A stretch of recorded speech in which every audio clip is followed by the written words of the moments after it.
Alright, so we have the Dragon Ball Legends leaks and the Dokkan leaks. The Dokkan leaks, we're getting a new golden transformation Frieza from the looks of it. Apparently people have been expecting this for some time now. I think that's pretty hype. I mean, like, I don't know. Frieza, you don't really see... Dokkan doesn't really focus much on the villains category at all. Like, in general, anything in the extreme category or class, it just sort of is non-existent. It feels like it just takes long hiatuses for them to focus on Frieza, Kid Buu, Cell, you know, Broly. They don't focus on the opposing side, you know, the evil side of Dragon Ball that much for the most part. I mean, I get it. We just had an LR Super Buu, but how often do we get an LR anything that's a Buu or Frieza or Broly? You know, so this isn't an LR from the looks of it. It's not, but it's still nice to get more extreme class units. Now, onto the side, I'm pretty excited about the trio of danger. The Basil, Bergamo, and what was this other one? Damn, I'm gonna get back to you on this one. I forgot the name of the yellow one, but from the looks of it, based off of scrolling down the tweets and the translations of what the units or what the scan is doing, it's looking like they all are pretty much matching their characters pretty well. I believe this is Basil. I'm not 100% sure, but he basically is straight up an attacker. You know, he's all about like just damage. I take it his strike attacks are going to be insane. He's going to definitely be a character that relies solely on strike arts. As far as exactly what he does, it doesn't point it out, but it does hint that he's mainly an attacker.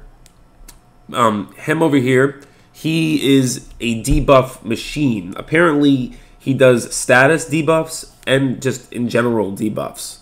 So that's crazy. And it makes sense because he was the poison kind character when it comes to Dragon Ball Super. But it just... I feel like he, out of all three here, which we'll get to Bergamo in a second, I feel like out of all three, he's going to be the most annoying. We'll see. I mean, like, I don't think he's going to work out against, like, characters that, you know, Super Baby 2, Vegito, Blue, but for the most part, Region's going to suffer pretty well. Saiyans in general, aside from Vegito Blue and Majin Vegeta probably might suffer. But I don't know. I feel like he's going to be the most broken. And then Bergamo. Bergamo, apparently, it sounds just like how Bergamo would be. He gets stronger as the timer counts elapse. They might seriously make his buffs for those timer counts elapsing ridiculous, because he's a character that's solely based off of just being in the fight longer and sustaining damage. So the more damage he takes and the more timer counts elapse, I feel like he's going to gain a percentage of that damage and a certain set percentage per timer count. But they gotta be careful. They can't make this ridiculous. If they do, then he might very well be one of those crazy characters. He's going to be a beat stick for sure. He's got the same potential as Basil. The only problem is that he is going to be... So he's going to have better results in terms of damage output probably than him. The only thing that's different is you got to be patient with it. He has to sustain damage, and you have to use him correctly to absorb damage. I take it they're going to give him some form of, I guess, unique ability to help him reduce damage as well, because he's a character that's, you know, he's so reliant off of taking damage.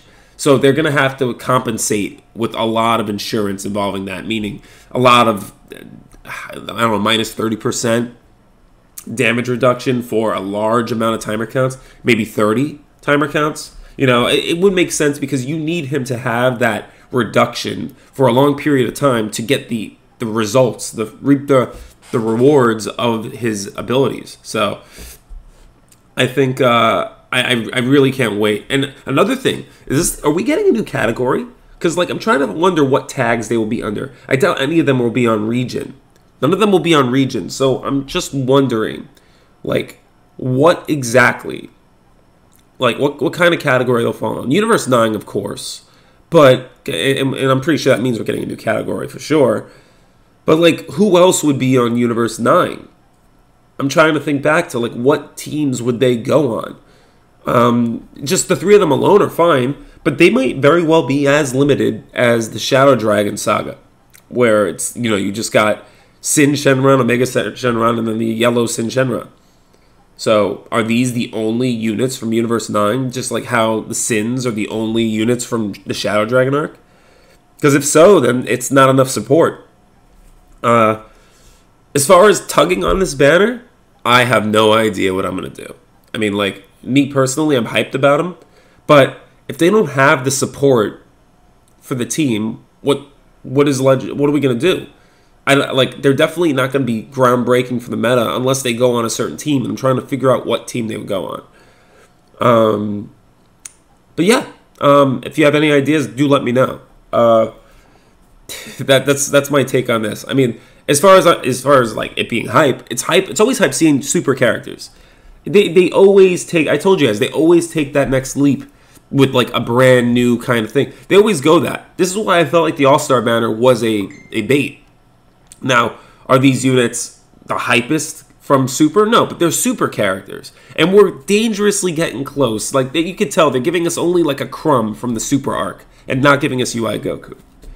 So yeah, that's my take on this. Do let me know what you guys think. I'm pretty hyped about it. As far as me tugging on it, yeah, I'll go in like maybe 5,000 Chrono Crystals, maybe. Depends on what they do. Depends on when they come out. But as far as it being hype, there's no way around it. It's hype. Anyways, yeah, let me know what you think.